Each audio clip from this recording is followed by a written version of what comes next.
Hi everyone, welcome back. We've got a brand new story to share with you, so let's begin. My name is Bruce. I never thought a random Instagram reel would end my marriage.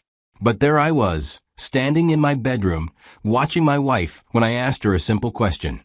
The towel she was clutching suddenly seemed like the only thing holding her together, as her face went completely white. That's when I realized the social media experiment I decided to try wasn't going to end the way I thought it would. Beatrice and I had been married for many years when this incident occurred. We weren't newlyweds anymore. The butterflies had settled into contentment, the way most marriages do when you've shared enough mornings over coffee and evenings having dinners together. We still spent time together, still reached for each other's hands during movies, still felt that little flutter of happiness when the other person walked through the door after work. It wasn't the passionate romance novels are made of, but it was real and comfortable. Our daily routines had become comfortable and predictable over the years. I would leave for work each morning around 8, and Beatrice would head to her job at the local library, where she worked as a research librarian. We would typically reunite in the evening, share dinner together, and spend our evenings reading, watching television, or working on various household projects. Weekends were usually spent on a mixture of household maintenance, social activities with friends, and relaxation.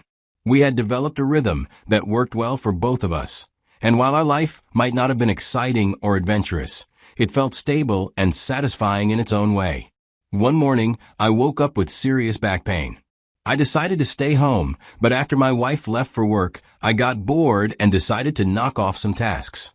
Working from home always felt like a small rebellion against the usual routine. Instead of my typical construction site visits and client meetings, I was camped out in our spare bedroom with spreadsheets and project timelines scattered across the desk. Around mid-afternoon, after wrestling with budget calculations that weren't adding up the way I needed them to, I decided to give my brain a break. I grabbed my phone and started scrolling through Instagram, the way you do when you need 5 minutes of mindless entertainment. That's when I stumbled across this relationship reel that had apparently struck a nerve with thousands of people. The creator was asking viewers to share stories about discovering their partner's infidelity, and the comment section had exploded with responses. I should have kept scrolling or gone back to my spreadsheets, but I found myself drawn into reading story after story. I found myself reading through the responses with a mixture of curiosity and entertainment. Some of the stories were genuinely funny, describing elaborate schemes that had backfired or misunderstandings that had led to humorous revelations. Others were heartbreaking accounts of betrayal and the devastating impact of discovering a partner's infidelity. The responses covered a wide range of discovery methods, from finding suspicious text messages and emails to catching partners in lies about their whereabouts. Some people described hiring private investigators, while others had stumbled across evidence by accident. A few responses described confronting their partners directly with suspicions and getting unexpected confessions. One particular response caught my attention and stuck in my mind as I continued reading. Someone had shared that they had discovered their partner's affair by asking a simple, direct question at an unexpected moment when their partner was caught off guard and unable to prepare a careful response. The technique was remarkably straightforward. Instead of presenting evidence or making accusations, this person had simply asked their partner how long the affair had been going on, as if they already knew about it and were just seeking details about the timeline. The assumption embedded in the question had apparently caused their partner to confess immediately rather than deny the affair. I found this approach intriguing because of its psychological simplicity. By framing the question as if the affair was already known, it created a situation where the guilty party might assume they had been caught and choose to confess rather than maintain a lie that they believed had already been exposed. As I read more responses and thought about this particular technique, I found myself wondering how Beatrice would respond if I asked her such a question. The thought was initially just idle curiosity, but it began to take on a life of its own as I considered the possibilities. I want to be clear that I had no specific reason to suspect Beatrice of having an affair. There were no obvious warning signs, no changes in her behavior that had raised red flags, and no evidence of deception or betrayal in our relationship. My interest in trying this technique was more about testing whether it would work as described rather than because I genuinely believed my wife was unfaithful. But as the day progressed and I continued to think about what I had read, I found myself becoming more curious about how Beatrice would react to such a question. Would she be confused and ask what I was talking about? Would she be hurt that I was implying she might be unfaithful? Or would there be some other response that might reveal something I didn't know about our relationship? By the time Beatrice's normal workday was ending, I had decided that I would try the technique that evening. I told myself it was just an experiment, a way to test whether the psychological approach I had read about would work as described. I expected Beatrice to be confused or perhaps mildly offended by the implication, which would confirm that she wasn't hiding anything from me. When Beatrice arrived home from work that evening, I greeted her normally, asking about her day and sharing some details about the work I had completed from home. She seemed relaxed and happy, describing some interesting research projects she had been working on at the library and mentioning plans for the weekend. After catching up for a while, Beatrice mentioned that she wanted to take a shower and change into more comfortable clothes for the evening. This was part of her normal routine after work, something she did most days to help transition from work mode to relaxation mode. She headed to our bedroom while I watched. I waited for about 10 minutes after Beatrice had gone upstairs, giving her time to gather her things and start her shower. Then I quietly followed her upstairs, positioning myself in our bedroom where I would be able to see her when she emerged from the bathroom. I could hear the shower running in our ensuite bathroom, and I used the time to prepare myself mentally for the question I planned to ask. I was still expecting this to be a harmless experiment that would result in confusion or mild offense from Beatrice, followed by an explanation of what I had read online, and perhaps a laugh about the absurdity of the situation. When I heard the shower turn off, I waited for Beatrice to step out of the bathroom. I wanted to catch her at a moment when she was relaxed and unprepared, just as the technique I had read about suggested. The bathroom door opened, and Beatrice stepped out wrapped in a towel, her hair still damp from the shower. She seemed surprised to see me standing there, but not alarmed or suspicious. She smiled and was about to say something when I interrupted her with the question I had been planning. I looked directly at her with what I hoped was a serious, knowing expression and asked, "How long has this been happening?"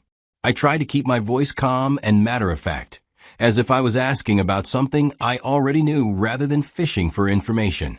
The reaction was immediate and dramatic. Beatrice froze completely, the smile disappearing from her face as if someone had flipped a switch. The color drained from her cheeks, and her eyes widened with what looked like genuine panic and fear.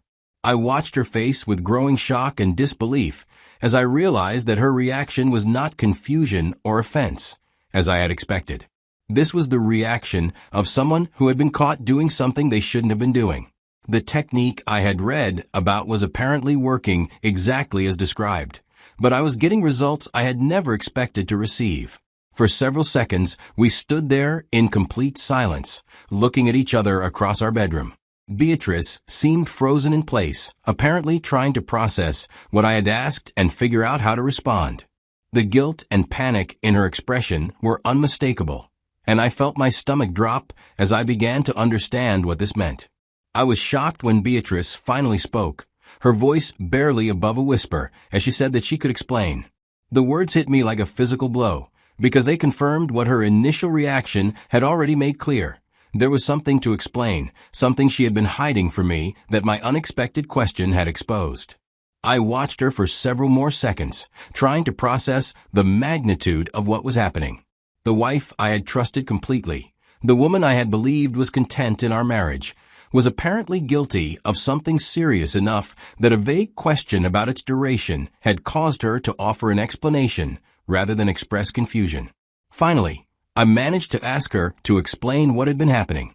Everything about this moment felt surreal and disconnected from the reality I had been living in just minutes before.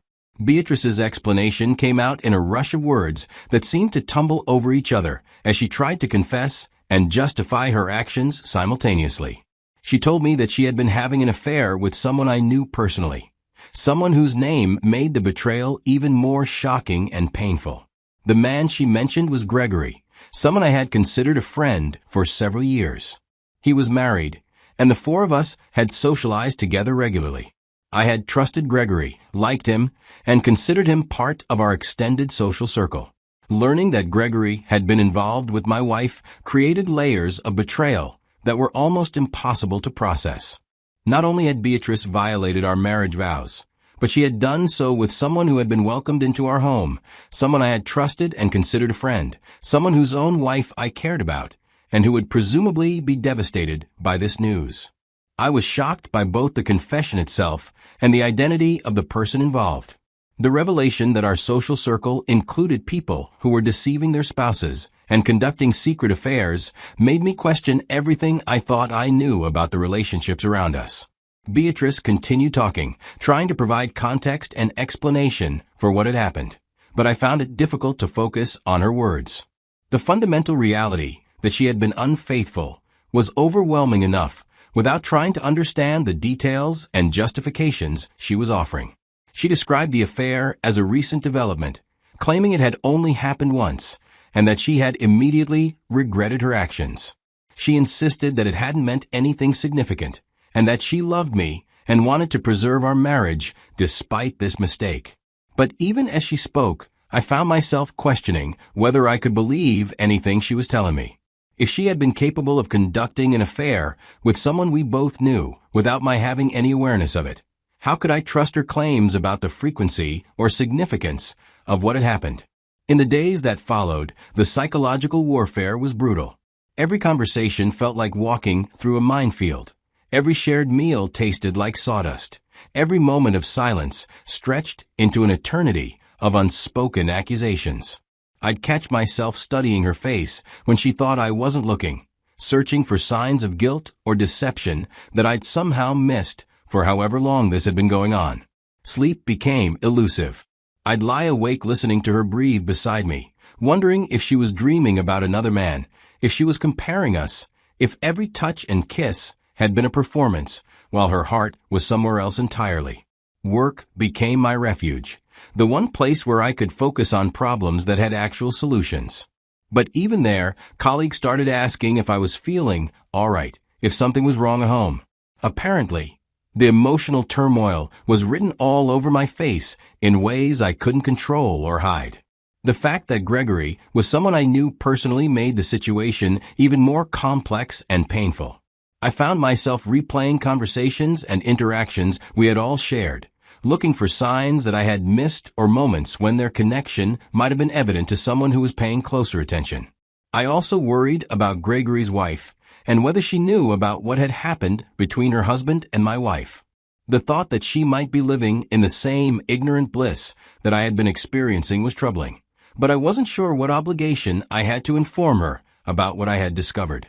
My relationship with Beatrice during this period was characterized by cold, distant interactions that bore no resemblance to the comfortable partnership we had maintained for years. I found it difficult to engage in normal conversation with her, and physical affection became impossible given what I now knew about her involvement with another man. Beatrice seemed to understand the gravity of what she had done and made various attempts to rebuild our connection and restore normalcy to our relationship. She was more attentive than usual, more affectionate in her attempts to interact with me, and clearly concerned about the distance I was maintaining. But her efforts to reconnect only highlighted the magnitude of what had changed between us. The easy comfort and trust that had characterized our marriage for years had been replaced by suspicion and emotional distance that seemed impossible to bridge. I found myself questioning not just her recent actions, but our entire relationship history. How long had she been capable of this kind of deception? Were there other instances of unfaithfulness that I had never discovered? Had our marriage been as solid as I had believed? Or had I been naive about her capacity for betrayal? After about a month of cold interactions and emotional distance, Beatrice suggested that we try couples therapy to work through what had happened and potentially rebuild our marriage. She had apparently been researching options and had identified a therapist who specialized in helping couples recover from infidelity. Initially, I was skeptical about the value of therapy for our situation. The trust that had been broken felt too fundamental to be repaired through counseling sessions, and I questioned whether any amount of professional guidance could restore the relationship we had once shared. But Beatrice was persistent in her suggestions, and I eventually agreed to try therapy, partly because I wanted to be able to say that we had exhausted all options before making any final decisions about our marriage. I also hoped that talking through the situation with a neutral professional might help me gain clarity about my own feelings and what I wanted for the future. The therapy sessions were emotionally difficult, but also illuminating in ways I hadn't expected. Having a structured environment to discuss what had happened and explore our feelings about it provided insights into both the affair itself and the underlying dynamics of our relationship. Beatrice used the therapy sessions to provide more details about her involvement with Gregory and to express her remorse about what had happened. She described feeling trapped in the routine of our marriage and seeking excitement or validation that she felt was missing from our relationship. While I appreciated her willingness to be more open about her motivations and feelings, her explanations also revealed aspects of her character and our relationship that I found troubling. The fact that she had sought fulfillment outside our marriage rather than discussing her concerns with me suggested problems with communication and commitment that went beyond the specific incident of infidelity. The therapist helped us explore the factors that might have contributed to Beatrice's affair and discuss strategies for rebuilding trust and intimacy in our relationship. We talked about improving communication, addressing unmet needs, and creating new patterns of interaction that might prevent similar problems in the future. But as we progressed through several months of therapy sessions, I found myself becoming increasingly clear about my own feelings and what I wanted for my future. While the counseling was helping me understand what had happened and why, it was also helping me realize that I might not be able to move past the betrayal. The therapy process clarified for me that trust, once broken in such a fundamental way, might not be recoverable regardless of how much effort we put into trying to rebuild it. Every time Beatrice was late coming home from work, every time she mentioned interacting with male colleagues, every time she seemed distracted or distant, I found myself wondering whether she was being completely honest with me. The hypervigilance and constant suspicion that had become part of my daily experience were exhausting and unsustainable. I realized that even if Beatrice never betrayed me again, I might never be able to return to the comfortable trust and emotional security that had characterized our marriage before the affair. Through the therapy sessions, I also came to understand that my expectations for marriage included a level of loyalty and commitment that had been permanently violated. While some couples might be able to recover from infidelity and build stronger relationships, I was beginning to recognize that I might not be one of those people. The therapist encouraged us to take time with the decision-making process and to avoid making permanent choices while we were still processing the emotional impact of the betrayal. But as weeks turned into months, my feelings became clearer rather than more confused. I began to realize that continuing the marriage would require me to accept a fundamentally different kind of relationship than what I had thought we shared. Instead of the secure partnership I had believed in, I would be entering a marriage characterized by uncertainty, suspicion, and the constant awareness that my wife was capable of betraying me with people I knew and trusted. The effort required to rebuild and maintain such a relationship seemed overwhelming, and I wasn't sure that the result would be satisfying or fulfilling for either of us. The energy and emotional resources needed to constantly monitor and verify trust might be better invested in starting over with someone who hadn't violated the fundamental commitments of marriage. During one particularly honest therapy session, I was able to articulate what had become clear to me over the months of counseling. I was done with the marriage because I didn't believe I would ever be able to trust Beatrice again in the way that marriage required.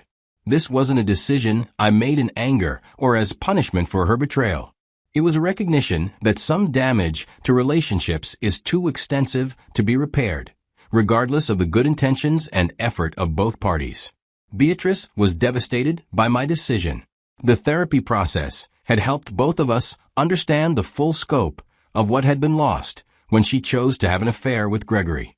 The divorce process that followed was sad, but relatively amicable, given that we had both come to understand through therapy that our marriage had been damaged beyond repair. We divided our assets fairly, maintained respect for each other as people, and avoided the kind of bitter conflict that characterizes some divorces. Looking back on the entire experience, I'm struck by how a simple question inspired by social media led to such dramatic changes in my life. The technique I had tried as an experiment had worked exactly as described, revealing information that I had never suspected and probably would never have discovered otherwise. The irony wasn't lost on me that my curiosity about whether my wife was having an affair, prompted by random social media content, had uncovered an actual affair that was happening right under my nose. The experiment had succeeded beyond my worst nightmares. I learned that sometimes the most devastating truths are hidden in plain sight, protected only by our assumption that people we trust are being honest with us. Beatrice's affair with Gregory had been conducted within our social circle, involving someone I interacted with regularly, without my having any awareness that anything inappropriate was happening. The experience taught me that trust in relationships is both more fragile and more important than I had previously understood. Once that trust is broken in a fundamental way, rebuilding it may be impossible, regardless of how much both parties want to make the relationship work. Today, I'm grateful that I discovered the truth about Beatrice's affair, even though it was painful and led to the end of our marriage. Living unknowingly in a relationship built on deception would have been worse than facing the difficult reality of betrayal and making informed decisions about my future. The woman who froze when I asked that unexpected question had revealed more about our relationship in that single moment than years of comfortable routine had shown me. Sometimes the most important conversations are the shortest ones, and sometimes the most revealing answers come not from what people say, but from how they react to unexpected questions about things they thought were secret.